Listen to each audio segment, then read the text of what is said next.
let us move on to our last article, and it's posted today at Real Clear Markets. It's an essay, and it is called A Deflationary Mindset That Isn't in Our Minds. So, Jeff, I went to Merriam-Webster to look up the definition of the word transitory. Here's what they say: of brief duration, tending to pass away. Not trusting Merriam-Webster, I went to dictionary.com. What do they say? Not lasting, not enduring, not permanent or eternal, lasting only a short time, brief, short-lived, temporary.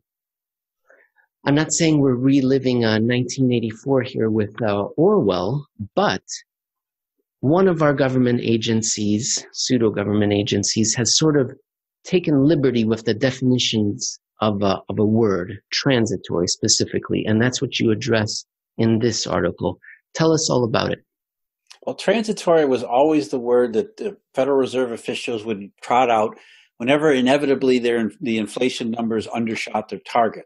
What they were saying essentially was that, okay, there's a bunch of unrelated transitory factors, and once those factors, because they're transitory, therefore short run in nature, once they dissipated on their own, inflation would immediately come back up to target, which would then fulfill every monetary policy promise, which, because a rising inflation rate at or above 2%, would essentially signal full employment. And full employment for the central bank is their guiding North Star. That was the way in which we determine whether monetary policy is successful, or in at least their minds, you need more of it. So we're going to be talking about inflation, but as we've talked about before in a different episode, they're not sadists, the Federal Reserve. They're after inflation because inflation is supposed to represent something good. They don't want to inflict inflation on us in the middle of a depression. So what is that something good that inflation is supposed to signify? Yeah, you get the economic growth, like economic acceleration, where, because it's economic growth and meaningful economic growth, you don't really notice a modest level of inflation. And the modest level of inflation simply signals that this economic growth is sustainable. It's full employment. It's actually what we want to see and what we actually used to call an economic boom, a real economic boom. And so the lack of inflation starts to raise questions about, is the economy really growing? Have we really met full employment? Is there still macro slack in the labor market? Macro slack in the labor market means that there are workers who aren't working, who really should be working, who want to work, but maybe they don't tell the BLS that. And so they don't fall in the unemployment rate.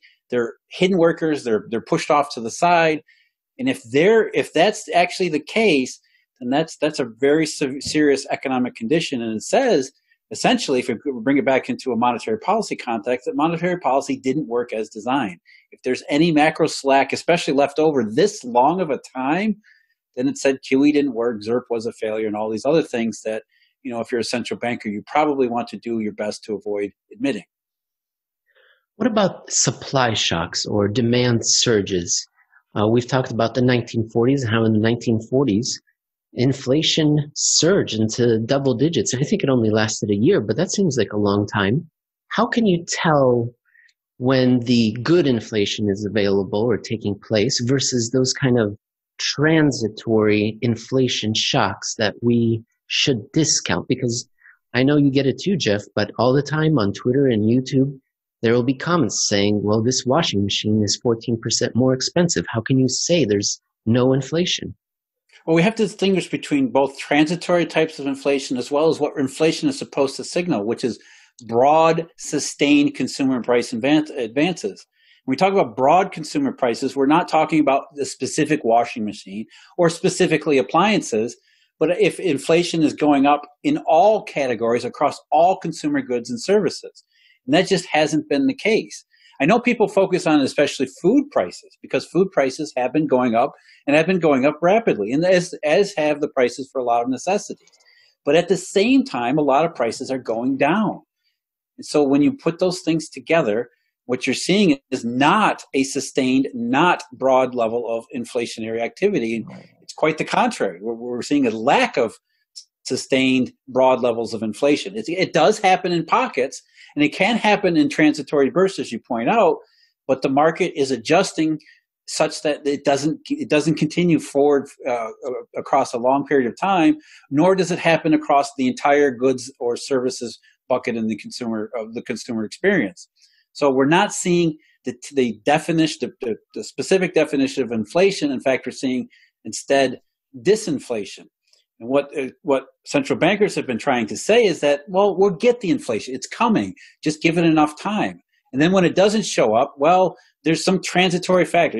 In 2014, for example, the oil price crash. Well, that was a transitory factor. In 2017, Janet Yellen talked about, FMC minutes. They talked about Verizon's wireless data plans, for example. So, I mean, there was all of these transitory factors, one after another, after another, after another, after another, after another, that, each individual factor may have been transitory, but the more important part was the inflation undershooting was not.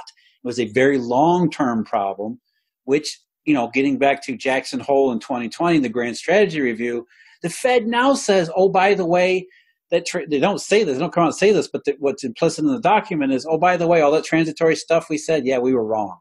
It wasn't transitory. We're now admitting that there is something taking place that is keeping inflation below our target. Right, and I think you just mentioned that this transitory issue has been a long time coming, and you identify 2012 as being the first time that it entered the Fed's lexicon, and that was Bernanke trying to explain why green shoots reflation hadn't translated into a recovery. Well, because European sovereign debt crisis, and that's transitory. And then, as you said, believe it or not, we had something to do with Verizon, the wireless data cellular plan provider, and price wars. But that's not even the most ridiculous one. Jeff, do you remember the polar vortex? The weather was bad, and that was kind of transitory, and it kind of knocked us off our track. That's the thing. I think a lot of it, to me, in a way, it's how ridiculous they had to. I mean, Verizon, especially the wireless data thing, in the middle of 2017. Why are they talking about wireless data plans when globally synchronized growth and this inflationary takeoff and acceleration was supposed to be happening? It was a very clear warning sign that said, these guys don't know what they're talking about. And now they're saying, oh, yeah, by the way, there was no transitory factor. So, don't think about we don't know what we're doing. Just believe that we've got it covered now. We've figured it out. And I want to draw the distinction between the attitude of the Federal Reserve reacting to things getting in their way to Harold McMillan, who was the British Prime Minister from 1957 to 1963. And it might be an apocryphal quote, but apparently a journalist asked him, hey, what's going to knock you off your path? What's going to knock the government off your path, off your policy proposals? And he said, events, my dear boy, events, meaning, real life. We live on Earth. Things don't go according to plan. We're going to react to them and manage the best we can. Meanwhile, it's a totally different tone and spirit. Meanwhile, the Federal Reserve was saying, yeah, the conditions aren't perfect, so we're going to wait until the conditions are favorable. And Jeff, I don't know how far back you've been studying monetary policy, but I think the last time conditions were favorable and perfect was the Garden of Eden. And ever since then, everything's been going off track, and we have to react and overcome. And that's what we're not seeing. We haven't seen for 8 years. Transitory. Emil, it's really simple in that respect. Again, what we talked about is meaningful economic growth. If we actually experienced meaningful economic growth, nobody would have cared about those transitory factors. They just would have happened and nobody would have noticed, right? I mean, if Verizon had entered the wireless data plan, which is essentially a cut to the price of its service, nobody would have cared. It would have just been absorbed into this otherwise very healthy, very robust trend that would have, that's the whole point of sustained broad-based inflation. It's a confirmation that the economic growth is happening in a meaningful way. And by the way, most people don't really notice the inflation aspects of it because they're too busy being successful. And many people, there's not many people left behind in that kind of a situation. Whereas if there's a lot of macroeconomic slack left over, we have too many people being left behind. We don't have enough growth, and it leads the Fed to highlight and pinpoint these ridiculous, transitory explanations, one after another, after another, after another. And that's, the 2014-15 oil crash was another big one too, where that was supposedly because of a supply glut. You know, there was too much supply, as if the futures market didn't know that the U.S. was drilling it, you know, fracking it every place it possibly could. That supply was some kind of big surprise that showed up in the middle of 2014 that, you know, was impossible to anticipate, and that's why oil prices fell. You know, it's these ridiculous. You know, the story always changes from the Fed. They always have to change their story, which is a key indication they don't know what the hell they're talking about. If you have to always continually change your story because it doesn't line up with evidence and data, then you don't have a story to tell. And why that's important now is because here we are again in the same bucket. We're in the same situation. What is the Fed saying now? We're going to have inflation. We're going to have growth. We're going to have recovery. And if you know, like the boy who cried wolf, we have the central bank that cried recovery way too many times here. And what the markets are saying is, we don't believe you anymore. And why should we? You guys never get your story straight. If I remember correctly, the yen was also rising when when oil prices were falling, that 2014, 15, 16 period, which is what we were just talking about.